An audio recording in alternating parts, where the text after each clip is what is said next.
সিলেটের গোলাপগঞ্জের কৃষক আফতাবউদ্দিন প্রায় ১৪ বছর ধরে করেন গোয়ালগাদ্দা জাতের শিমের আবাদ। এই বছর চাষ করেছেন ২ বিঘা জমিতে, যেখান থেকে প্রায় ৬ লাখ টাকার শিম বিক্রির আশা তার। ভালো ফলন পাওয়ায় জেলার অন্য কৃষকরাও আগ্রহী হচ্ছেন শিম চাষে। সাধারণ শিমের চেয়ে গোয়ালগাদ্দা শিম আকারেও বেশ বড়। দেশের সীমানা পেরিয়ে বিদেশেও রয়েছে এর চাহিদা। তবে রাজনৈতিক অস্থিরতা সহ নানা কারণে এবার কমেছে রপ্তানি। প্রথমে বেচছি ১৫-২০ কেজি, মনে করো ১৫০ টাকা কেজি। ১৫০ টাকা তো আরম্ভ হয়েছে বিক্রি। মনে করো এবছরও আমার বিক্রি হইব ৮০-৯০ হাজার। এই শিম খেত করিয়া আমার বাচ্চান ফড়াইছি, মানুষও বানাইছি, ছেলে একটা বিদেশ দিছি। শিম খেত থাকি আমরা প্রচুর আল্লাহ আমারে দিছ। এদিকে সরবরাহ ভালো থাকলেও দেশের বাজারে কাঙ্ক্ষিত দাম পাচ্ছে না কৃষক।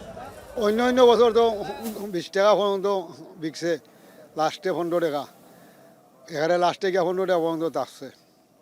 এবার আর ১০ টাকা ৮ টাকা পর্যন্ত বিকছে।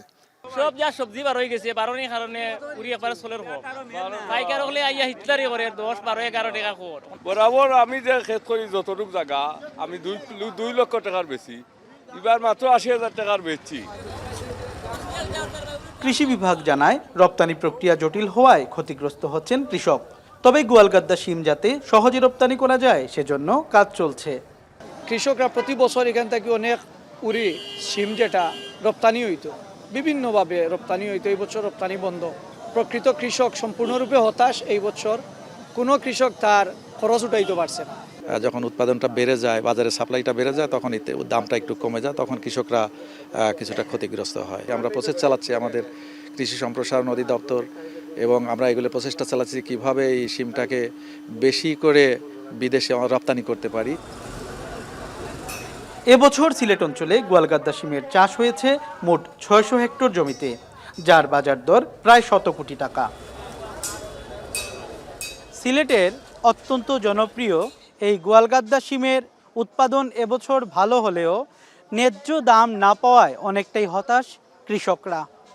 তারা বলছেন বিদেশে রপ্তানি না হওয়া এবং রাজনৈতিক অস্থিরতার কারণে এমনটি হয়েছে। তবে বিদেশে রপ্তানি যদি বেড়ে যায় এবং সরকারি প্রণোদনা যদি পাওয়া যায়, তবে এই খাতে তাদের সকল ক্ষতি পুষিয়ে নেওয়া সম্ভব। সন্দীপন শুভ, এখন গোলাপগঞ্জ, সিলেট।